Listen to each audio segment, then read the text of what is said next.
Qytetarët shqiptar kanë konsumuar qumësht me alfatoksin, AKU, mban sekret emrat e kompanive prodhuese. Nuk kanë të ndalur problematikat në lidhje me sigurinë ushqimore.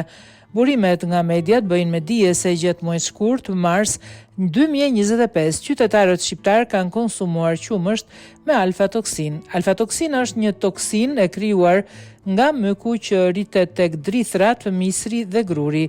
Kur lopët ushqehen me forragjere të kontaminuara, alfatoksin sekretohet më pas tek qumshti që prodhojnë.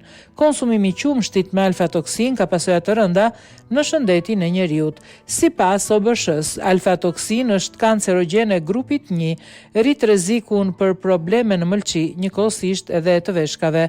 Pas marrjes informacionit se në dyqane dhe supermarkete është tregtuar qumësht me alfatoksin, AKU pranon se kompani të ndryshme kanë tregtuar qumësht me alfatoksin.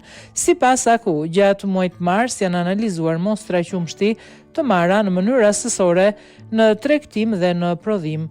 Në bazë të analizave të kryera në ISUV, disa kompani qumshti kanë rezultuar me prani të alfatoksinës M1.